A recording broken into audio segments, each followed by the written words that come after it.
Now, this story, like every story, is a part of a grand narrative of redemption, with every detail orchestrated by the greatest storyteller. Like many details in our lives, though, it's quite hard to see first how it all fits together, right? It's hard to visualize the great mosaic. Sometimes we only see the little glass pieces with all their cuts and different colors and all of that. How many times have you thought to yourself, man, I just feel so distant from God today. I can't see what he's up to, what he's doing. Our lives can relate with the story of Esther quite a bit. The drama is loud, isn't it? But God seems silent. Did you actually know that there are many commentators who deny the inspiration of Esther for a number of reasons, but chief among them is the fact that God's name is not mentioned once? In fact, Martin Luther was one of them. The great reformer denied the inspiration of Esther. He actually called it less worthy of being held canonical than any other writing of the Old Testament, and he put it on a list with 2nd Maccabees for books that, in his own words, Judaize too much and contain much pagan naughtiness. Don't you love that phrase, pagan naughtiness? I think we should bring it back. Hey, keep your kids out of the public schools. Too much pagan naughtiness up in there. All right. But while I like the catchiness of that phraseology, I have to disagree with Luther here. One of the greatest lessons that we've come to learn in this short sermon series in the book of Esther is that God is sovereign, not silent. And as much as in any other part of the Word of God, without exaggeration, I see the hand of God's mighty providence in vibrant display in the book of Esther. And so the book, and really therefore all of our exegesis from this pulpit, has been more historical than doctrinal, right? But I believe that has actually been a blessing to us. Now, all Scripture is inspired by God and is useful for teaching, for rebuking, for correcting, and for training in righteousness, whether or not it is historical or doctrinal. Now, I know you, my wonderful flock, you are just like me. You love the doctrine. But oh, may we see the wonderful benefits of the historical narrative as well. You see, one of the great benefits of narratives in Scripture is that they sharpen our senses to see God in all of the details. Now, ordinary circumstances are further illuminated to reveal the extraordinary hand of God who holds all things together by the word of his power. Now, I love the opening lyric from the song, Come Thou Fount. The opening lyric says, Come Thou Fount of every blessing, tune my heart to sing thy praise. You see, our hearts and our affections, they're like a musical instrument. They need to be tuned. Our perception of the world is not in harmonic alignment with reality. It has to be tuned. And God uses historical narratives like Esther so that we can form habits and maybe consider this habit formation minor pitch adjustments. And these habits we need to form are seeing God's providential hand in other stories, perhaps even our own. So, every diaper that we change, every word that we speak to our colleagues, every random thought that we formulate in the middle of a daydream, God orchestrates every detail, and every detail matters. So every King Ahasuerus or self-indulgent tyrant that rules over you, you know them well, don't you? Every Haman or the maniac who hates you and plots against you, every bit of Mordecai's faithfulness or the forgettable acts of faithfulness that you've given to some of your enemies. Every temptation like Esther's, or the temptation to compromise and perhaps obtain property in exchange for principle. Have you ever had that temptation? You see, every response of Mordecai, or the opportunity to defend your family or fast for deliverance, or every gallow that is metaphorically fasted to be the last place you hang out. You see, God orchestrates every detail. And surely, by now we've come to revel in this reality. Our hearts have been tuned to sing his praise.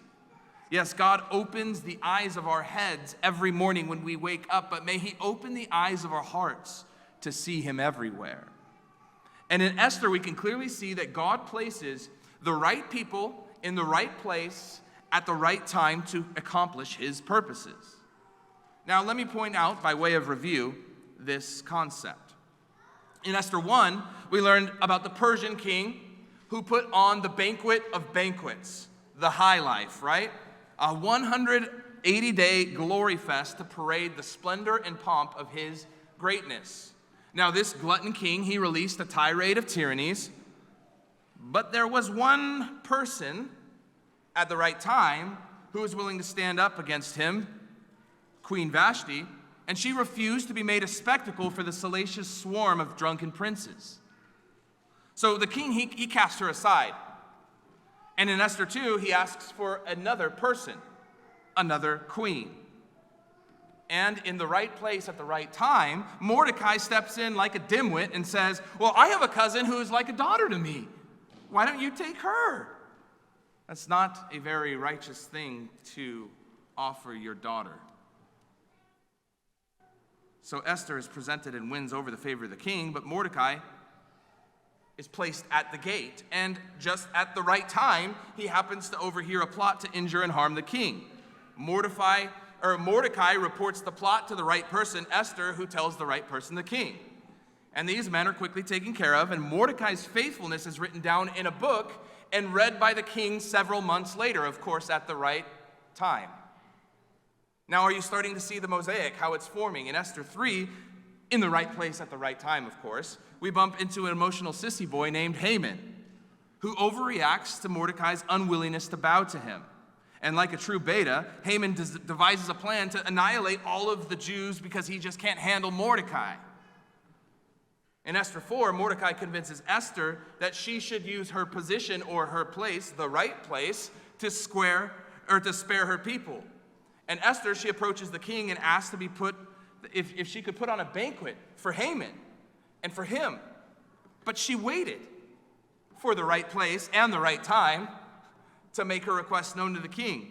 And so it just so happens that on the way home that night at the right place and the right time, Haman was triggered by Mordecai, that guy that he hated so much, and he orders a gallows to be made 75 feet high for Mordecai to be hung on. Quite the place, if you ask me.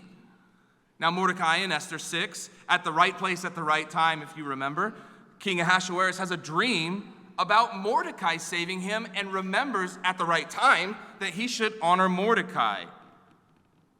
And as you guessed it, just at the right time, Haman goes in to tell the king that he wants to kill Mordecai, but the king flips the script and orders Haman to honor the most honorable man in the kingdom in whatever way that Haman would honor that man.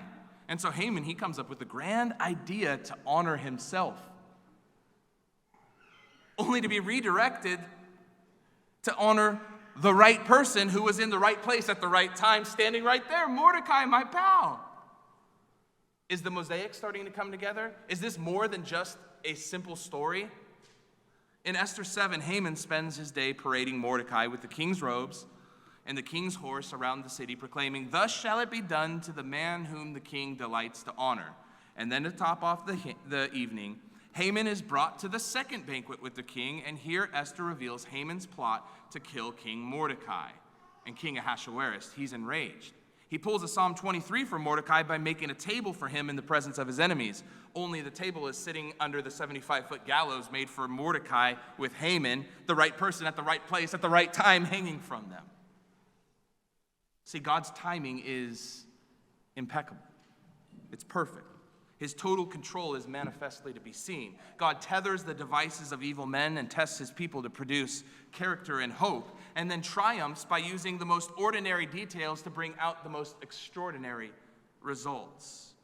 You see, in Esther 8, when the enemies of Israel were set to kill and to destroy and to annihilate the Jews, a counter edict is released in the land, and now the Jews can face their enemies and break their jaws, destroy the wicked.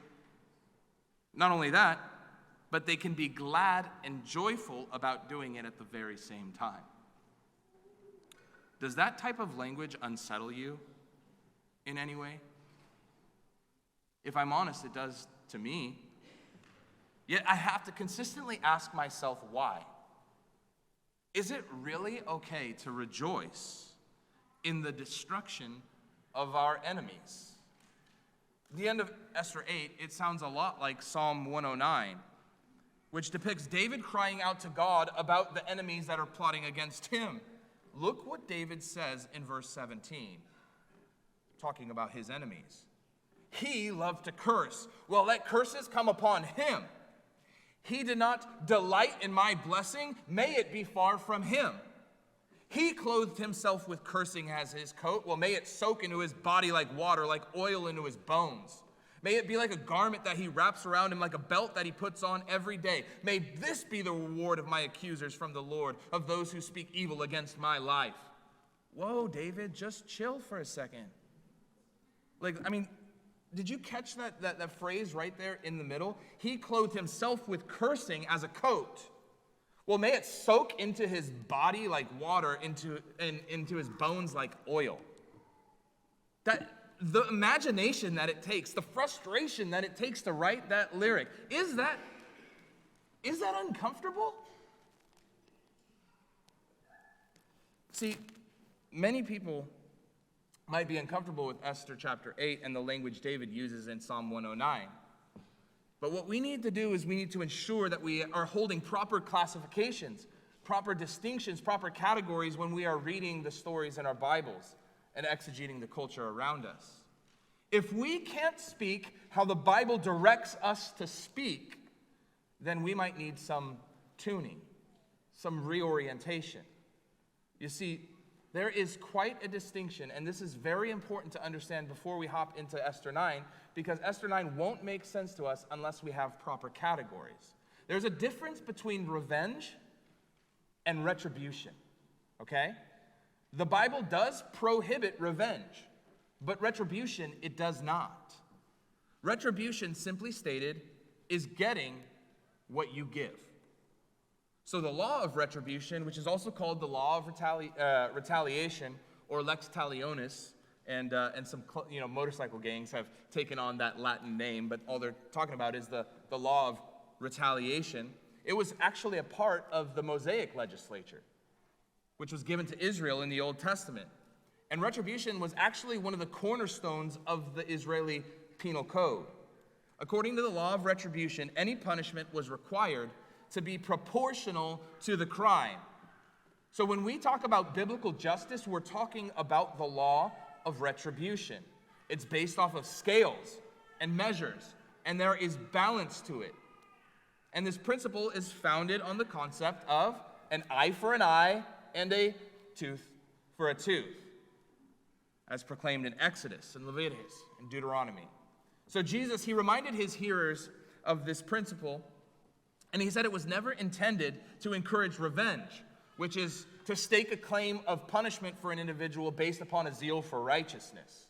Well, who could stake a claim if they're not righteous? Who can actually deal out vengeance properly? Well, only God is holy, holy, holy. Vengeance, by definition, belongs to him.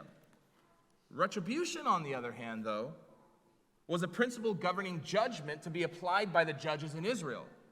And David does not himself seek revenge. And the Israelites, the Jews, they do not seek revenge, but they request God to apply the principle of retribution to their foes. See, David simply asked God to return on the wicked what they handed out to others and what they therefore deserve. So in Esther, we see divine retribution playing out magnificently. I mean, consider this. Haman, he is made to parade Mordecai with the very festival he designed for himself. That's an eye for an eye. Divine retribution.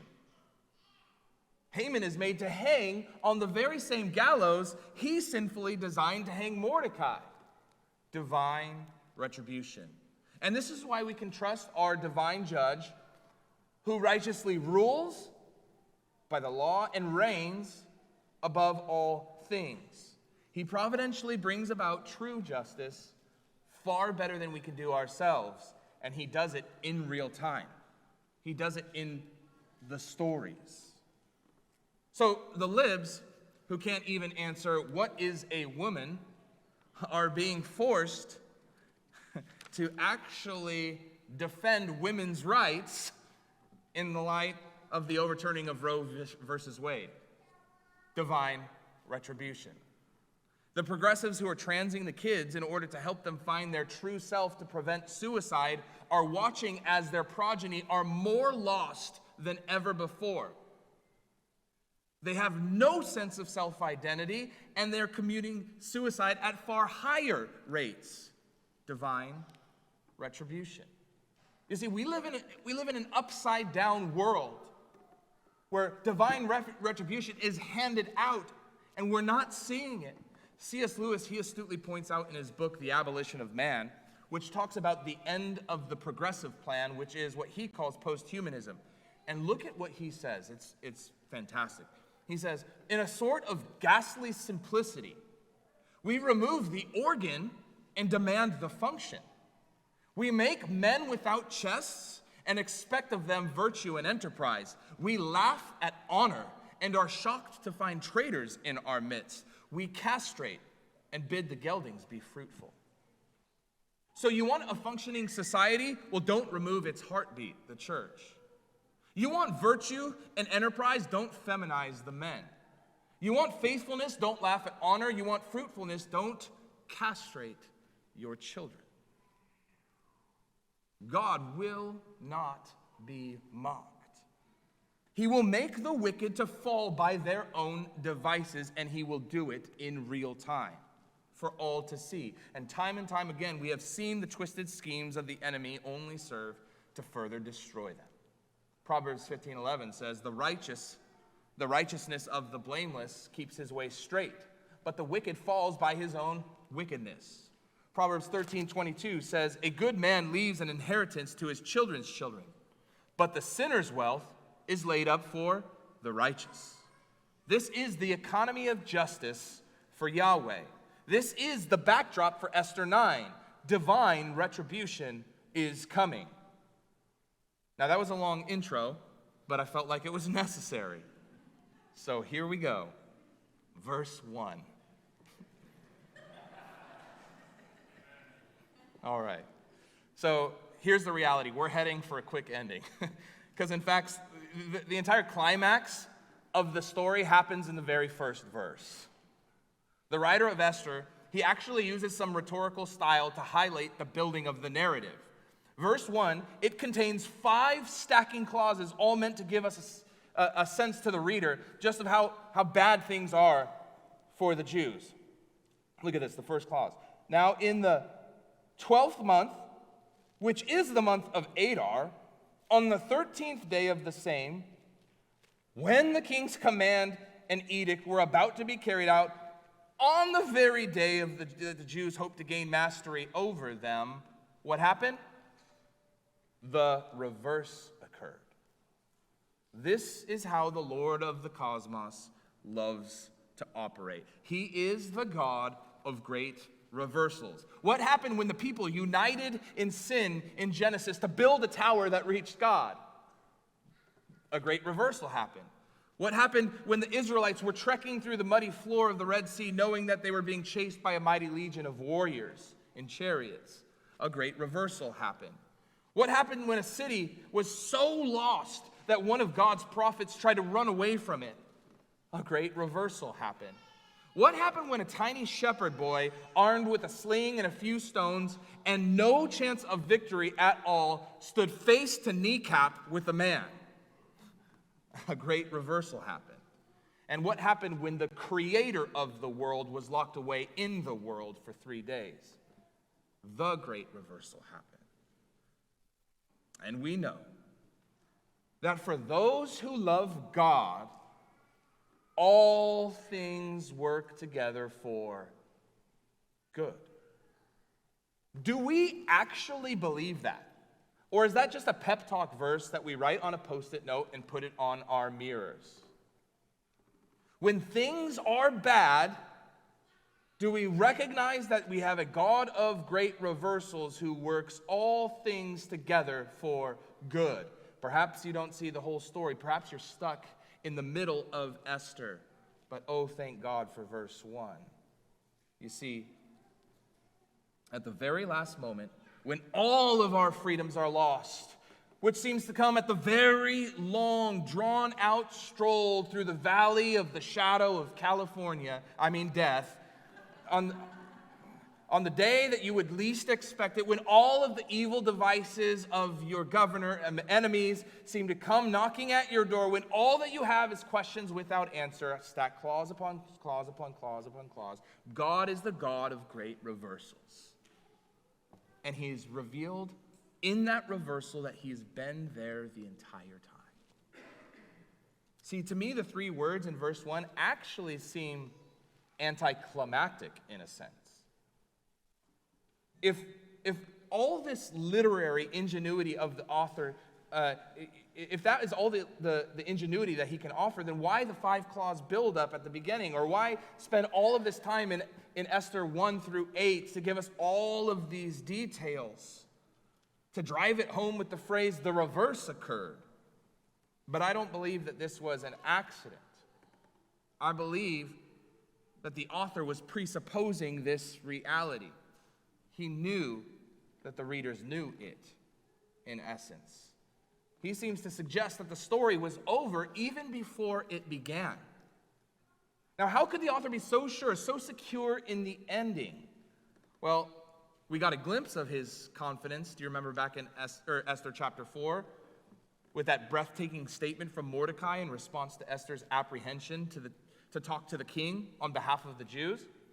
Remember when Mordecai said, "Do not think to yourself that in the king's palace you'll escape any more than all the other Jews. For if you keep silent at this time," now catch this, "relief and deliverance will rise for the Jews from another place.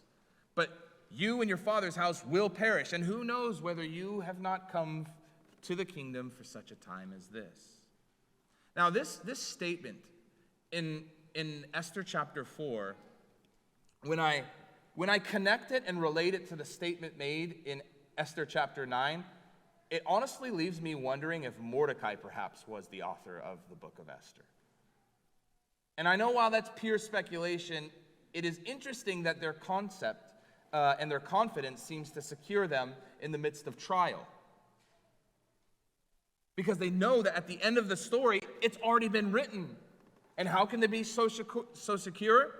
Because the God of Israel is faithful to his covenant promises. The God of Israel has always been faithful to his covenant promises. You see, when God makes a promise to his people, you can take it to the bank. In fact, Christ, he prayed that God the Father would sanctify his disciples in the truth. But then he says an alarming phrase. He says, "Your word is truth." Notice he doesn't say your words are true. He said your word is truth. Christ is saying your words are as they are. They are the existence of truth. Only God can claim to be ego eimi, the great I am, because he is existence and his words are reality. So when God speaks in time, whatever those words are, whatever those promises are, they are more true than true. So we as finite humans, when we hear the promises of God, we can take them to the bank and have security in the midst of every single one of life's trials. When we're stuck here in the middle of the story, having no clue what is to happen, we have no right to point to God who knows the end of the story and judge him based upon our understanding of current circumstances. See, the author of Esther understands this reality, and he understands it specifically and broadly. He understands the mosaic and all the details. So what do I mean by that? Well, the author of Esther understands it broadly in the sense that he is waiting for the covenant promises that he knows so well. The author knows that God is faithful to his covenant promises broadly. How? Well, in Genesis 3:15, we have the first glimpse of the gospel, and God curses the serpent after the fall. And God says, "I will put enmity between you and the woman, and between your offspring and her offspring. He shall bruise your head, and you shall bruise his heel. Now, this is the beginning, of course, of the spiritual war that will be the focal point of the story, of history. You see, there is a war that is going on between the serpent and the seed of the woman. Now, the seed of the woman will be bruised. He will endure trial and tribulation, but inevitably he will crush the head of the snake. So the descendants of Adam and Eve, who received that covenant and trusted that God would be faithful to his covenant, eagerly awaited the coming seed of the woman. Now in Genesis 12, God makes a covenant to a man named Abraham. In verse 3, he says, I will bless those who bless you, and him who dishonors you I will curse. And in you all the descendants and the families of the earth shall be blessed. So those who trusted that God would be faithful to his covenant eagerly awaited the great descendant of Abraham. They waited the seed of the woman and the descendant of Abraham.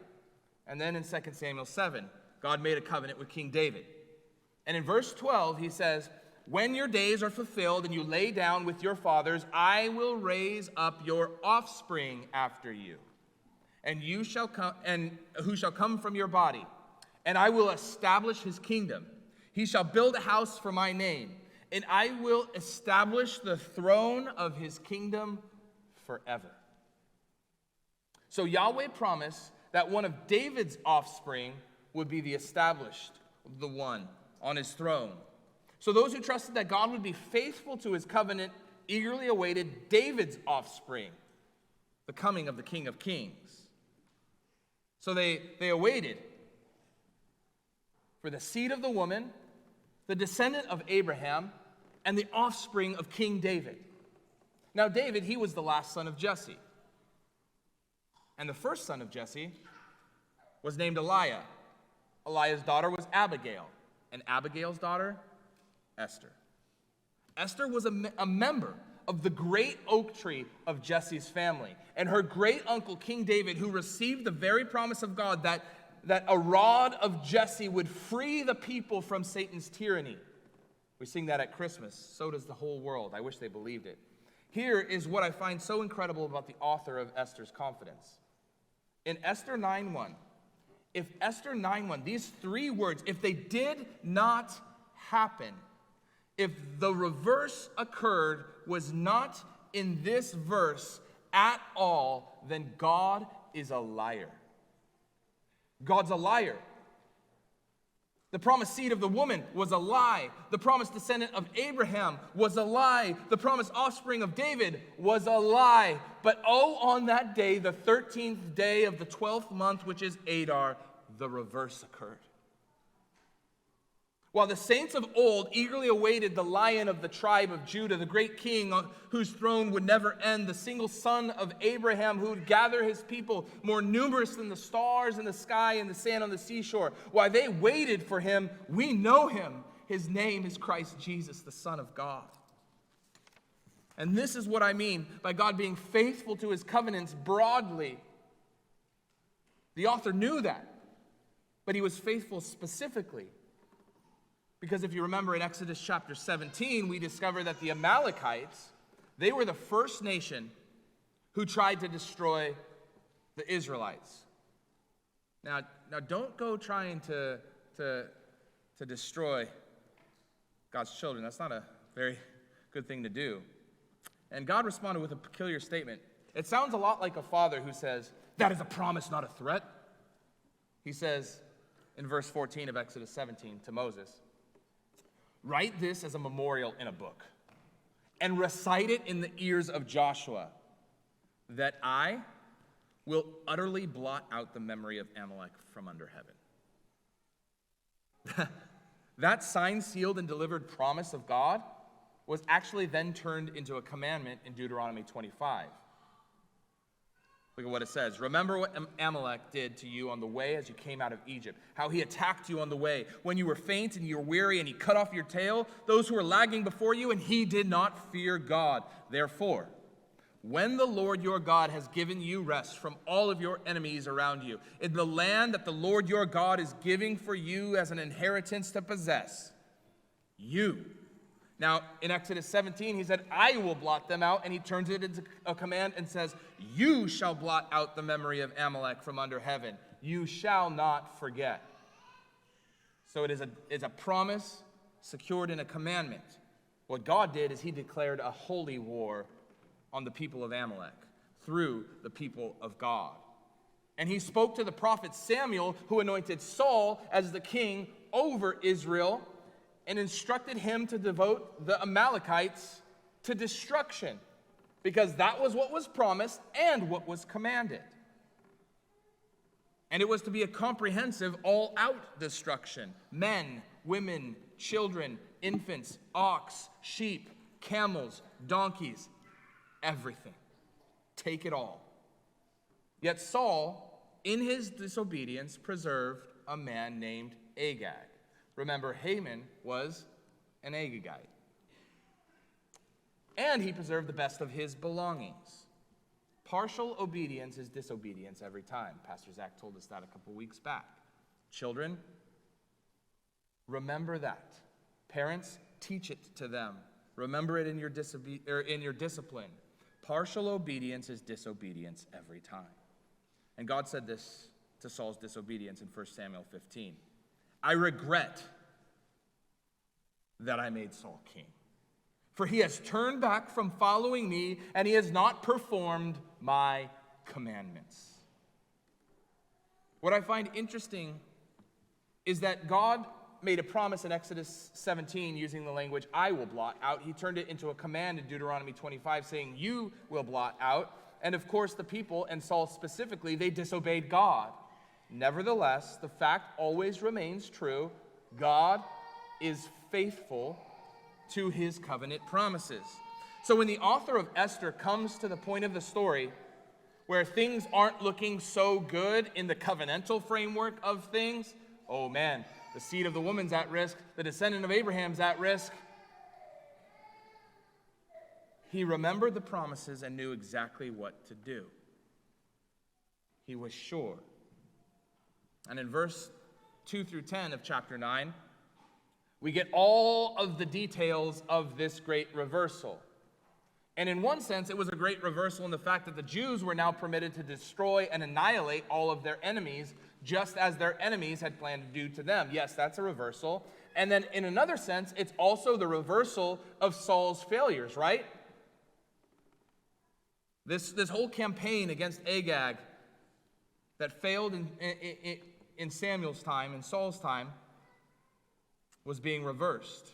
And despite the failures and disobedience of his people, God, he was carrying out exactly what he promised to do, what he commanded them to do. And Israel's victory, according to the text, was nothing short of comprehensive. In fact, I love King Ahasuerus' statement in verse 12. He said, hey, in Susa the citadel, they've killed 500 men. That's going so swimmingly. I wonder what they did in the other 126 provinces that I have. Because he knew the magnitude of what was going on here. You see, all of the things that Haman boasted about in chapter 5 of Esther were gone in an instant. He lost his position. He lost his estate. And in verse 7 through 10, he lost his 10 sons. In verse 10, in the right after the naming of the sons, I think there are two clues here to remind us that we're actually in a holy war, and so we should take these the characteristics of a holy war and apply them to this story. That's why we should take the law of retribution and we should apply it to this story. The first clue is the complete destruction of Haman's home. It left no one to carry on a legacy of hateful pride. And this, of course, as Pastor Zach pointed out, I believe 2 weeks ago, was standard practice for a holy war. So when a leader was killed, so was the entire family, so that the possibility of a vengeful coup was stuffed before it could even begin. And then, secondly, the Jews laid no hand on the plunder. And I don't know if you noticed that when Deacon Lamb was reading through the text, that phrase was repeated 3 times. And I think the author is really wanting to communicate the reality that they did not lay a hand on the plunder. And you have to ask yourself, why? I mean, even Mordecai's contra-edict permitted the act. So it was lawful for them to do so, but they didn't do it. Why? Because in a holy war, the commandments of God are the focus of the people. And this, again, was par for the course of the holy war. And it went all the way back to Abraham, who refrained from enriching himself through conflict and conquest because the spoils were to be dedicated to the Lord, and they were not his to take. And you see, I think everything up to this point in the text serves to demonstrate that Esther and Mordecai are perhaps growing in their desire to obey God. They seem to be remembering the promises of old. They seem to be remembering the stories of old. Where their forefather Saul failed, they were committed not to. Where there was room for shameless gain, they wanted none of it. And this is quite different than the immature uncle who was willing to prostitute the one who was like a daughter to him. This seems quite different from the woman who was willing to go along with the whole plan in the first place, and who was enjoying the high life with little regard for her family and the sufferings of her people. I mean, is this even the same Mordecai from chapter 2? Is this the same Esther who is quiet, absent in all the planning of chapter 3? And yet we know from the Word of God and from life itself that suffering produces perseverance. Perseverance, character, and character, hope. See, in Esther 3, a decree was made out to wipe out the Jews entirely. And without a doubt, this decree caused quite a bit of suffering for Mordecai, for Esther, and for all the people of Israel. Now, suffering, it has this unique way of focusing our attention on the things that matter. And the longer that we focus our attention on the things that actually matter, we start to reorient our habits, as well as our thoughts and our desires. And from this reformed disposition, we can encounter a new suffering, a new trial, a new temptation, but with character, with maturity. You see, and many times our suffering is brought about by our sin, and maturity that is produced through the fiery furnace will be manifested as obedience in the life of God's people. And so one of the reasons why character produces hope is that obedience produces blessing. Okay? And Esther and Mordecai, in my estimation, are growing in obedience, growing in maturity, and that's expressed in the text. All of a sudden, people were starting to view Mordecai quite a bit higher. Remember, Mordecai's the one who pimped his daughter. And now, all of a sudden, he's a man to be regarded with honor. There's evidently some growth that is happening here. And because they are growing in obedience and growing in maturity, I believe they are growing in hope. You see, God is not only the God who is obedient and faithful, or is the God that is faithful to his covenant promises, but he's the God that loves to bless obedience. And I've already mentioned how the Jews, led by Mordecai, were finishing what King Saul could not do in his day. They were obedient in all of the areas that Saul was disobedient. But I want to go back to 1 Samuel 15 because there's something else in the text that's a very important lesson. God, through the prophet Samuel, he confronts Saul in his disobedience. And remember what that disobedience was? He didn't do what the Lord promised and commanded. He spared Agag, which directly relates to this story, by the way. And God, through the prophet Samuel, confronts Saul and asks him point blank, "Why did you not obey the voice of the Lord?" And Saul's answer confirms his corruption. He doubles down by affirming his partial obedience as obedience. See, God told Saul to devote everything to destruction, and Saul did not obey. He preserved Agag and his finest belongings. And then when asked about it, Saul, kind of like and I have a 2-year-old boy, and I don't know if you have had a 2-year-old boy and you punish him, and he looks at you and he says, well, I was gathering it all to bring to you, Daddy. I was doing it all for you, Daddy. But listen to Samuel's response to Saul. Has the Lord as great delight in burnt offerings and sacrifices as in obeying the voice of the Lord? Behold, to obey is better than sacrifice. Now, I have to imagine that phrase was burned into the memories of God's people, especially those under the reign of the Agagites. To obey is better than sacrifice. I mean, you can gather all of your piety, all of the selfless deeds you have done, all of the generosity that you have had, and you could pile it on the floor in front of you as evidence for why your partial obedience should be accepted as full obedience, and God will have none of it. He will have none of it, because to obey is better than sacrifice. And we are like Saul, aren't we? We try to justify partial obedience by changing the subject. We try to justify partial obedience by pointing to some sort of differing obedience in other realms.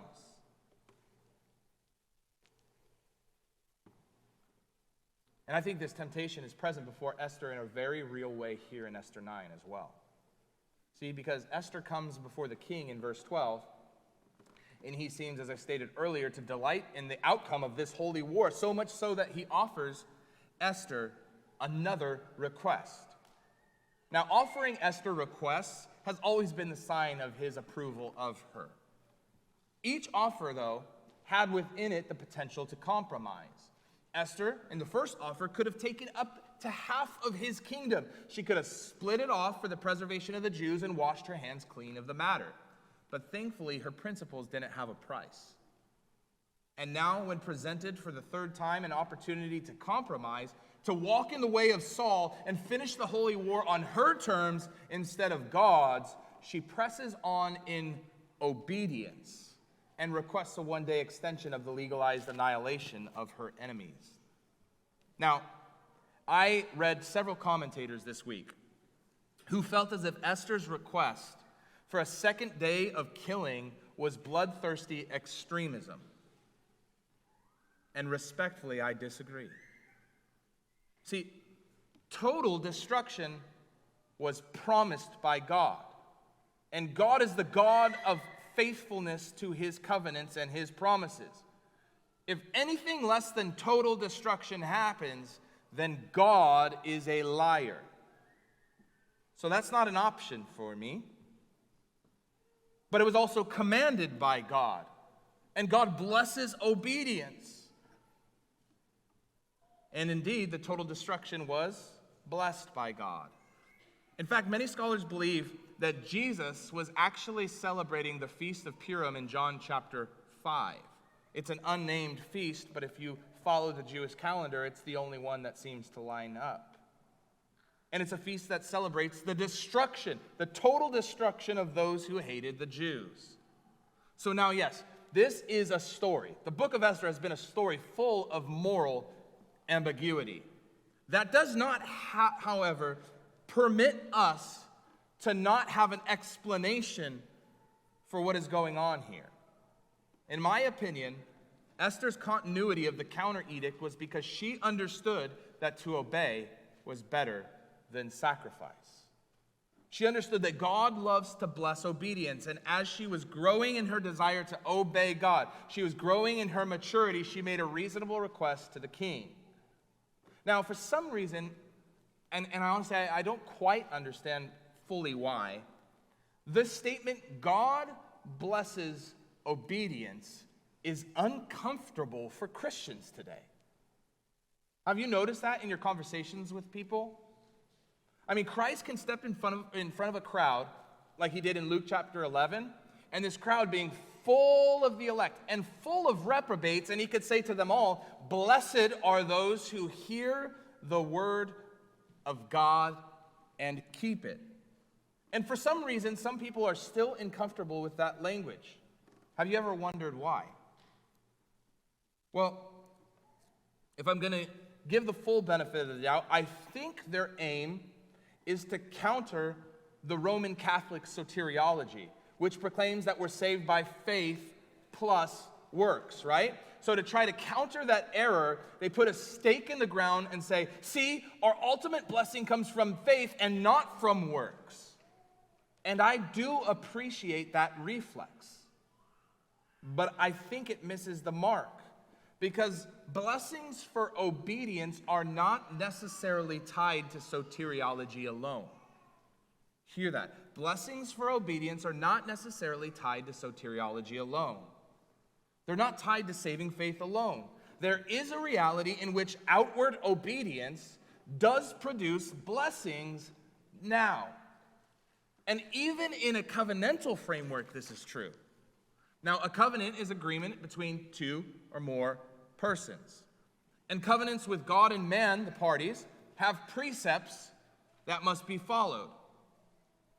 And these precepts that must be followed, obedience, there's promises for obedience, and there are penalties for disobedience. And many have rightly come to understand that covenantal promises are what we know as blessings. So that's good. They're consistent there, right? Now, the Mosaic covenant, right, was a typological covenant of works. Now, follow me. I know that's a lot of big words. By typology, I simply am saying that it's pointing to something greater than itself. Now, obedience to that covenant ensured, as a promise, the blessing of life in the land. So when God says to the people of Israel, go in and take the land, and if the people of Israel actually go in and take the land, was God faithful to his promise? The answer is, of course. They received the land as a benefit and the blessing of the promise that was given in the covenant given to Moses. But here's another layer. Was all Israel true Israel? No. So there were warriors there with circumcised skin, but not circumcised hearts, that were given a command to go in and take the land. And when they went and took the land, guess what? They got it. They were blessed for their obedience, even though they were unregenerate. When God told the Israelites to paint the doorposts with blood so that the angel of death passes over the house, the non-elect Israelites who obeyed God and took refuge in their home, were they spared from death? The answer is emphatically yes, without question. Now, God is not a genie in the bottle God. Our obedience does not one-to-one bind him to bless us here and now. In fact, that is one of the artifacts of living in a fallen world. We don't get to enjoy all of the blessings of God as we should here and now. But nevertheless, if we were to take Jesus seriously and hear the word of God and keep it, will we be blessed? And the answer is yes. If a child honors his father, will it go well with him in the land? Yes. But ask it the other way for it to become more clear. If the child dishonors his father, to be disowned by him, what will happen at the time of that child's inheritance? Is that going to be a blessing or the opposite? You see, if the people of God dedicate themselves to the worship of the one true God, resting on the Lord, in the Lord on the Sabbath day, committing themselves to be free of murder and adultery and lying and envy, will that be a blessed church? Or shall we ask it the opposite way? What if the church affirmed abortion, was loose on sexual immorality, had adultery rampant, had a gay pastor, and worked woke ideologies into their benevolent ministries? Would that be a blessed church? No. You see, if the nation dedicates itself not to steal, to honor the rights of its citizens and to their personal right, if the nation dedicates itself not to murder its kids or not to allow false witness to promote mob justice, will that nation be blessed? But let's be specific. Will that blessing upon that nation be experienced by both the elect and the non-elect? Absolutely. The answer is unavoidable. Why? Because to obey is better than sacrifice. And on the 14th day of Adar, the Jews received blessing for their obedience. Look with me at verse 16. Now the rest of the Jews who were in the king's provinces also gathered to defend their lives and got relief. They got relief from their enemies and killed 75,000 of those who hated them. But they laid no hands on the plunder. This was on the 13th day of the month of Adar, and on the 14th day they rested and made that a day of feasting and gladness. But the Jews who were in Susa gathered on the 13th day and on the 14th day and rested on the 15th day, making that a day of feasting and gladness. Therefore, the Jews of the villages who live in the rural towns hold the 14th day of the month of Adar as a day for gladness and feasting, as a holiday, and as a day on which they send gifts of food to one another. You see, they were blessed, and they were blessed to be a blessing. Here in the final moments of today's text, we find the people of God celebrating with gladness and feasting. Now, I'm not going to go into the Feast of Purim, though I want to, and I can go for a whole other hour if you wanted me to. But I'm going to let Pastor Zach take that next week. But I want to take a moment to realize what's going on here. Victory is not the final chapter of this story. There is more than just winning. The people of God do what they have always done, and that is wholehearted, jubilant celebration. See, when the Egyptians and their chariots were buried in the Red Sea, what did they do? They celebrated. When the walls of Jericho came tumbling down, what did they do? They celebrated. When the Lord delivered their people his people under Deborah, what did they do? They celebrated. On the very last day when the battle is won and the war is over, what will we do? We will celebrate. Christian celebration is good. It is fitting and it is right. Every celebration reminds us of the faithfulness of our great God and King. God blesses his people for their trust and obedience. And that blessing of God should culminate in a feast that is typological in and of itself, that we can actually have a temporal foretaste of the eternal glory that is to come. We will feast in the house of Zion. So let his kingdom come on earth as it is in heaven. Now, I've used that word typology a lot. Typology, simply stated, is the art of seeing. Remember, may we have eyes that see, of seeing through the detail to the larger picture, the larger narrative. Now, coming full circle all the way to the beginning of the sermon, you will remember that every story, including the story of Esther, and including yours, is a piece of a larger mosaic. God calls us to step back and to take in the whole picture. History is a canvas of God's activity, purpose, and plan. And in the greatest story ever told, God made a covenant with his Son, ordaining him to be the mediator between God and man. God the Father gave his Son a people who he would in time redeem and call and justify and sanctify and glorify. That word's important because it means that the end is already written. And God is faithful to keep his covenants. Remember, God also, on the foundation of this great covenant, made other covenants with men. And as we have seen time and time again, men fail these covenants, but God remains true to them. And just like he remained true to the covenant of redemption with his Son, but in the fullness of time, God the Son took on flesh. And he was the seed of the woman. He was the true descendant of Abraham. He was the offspring of David. And he received a covenant of works from his Father. And one in which he accepted the terms of, and he fulfilled them completely. And now demands the promises of the Father by virtue of that covenant for his elect. So how can we have confidence and hope that we are a part of the elect and eligible to be recipients of these covenantal blessings? Faith in the Son of God whose name is Jesus.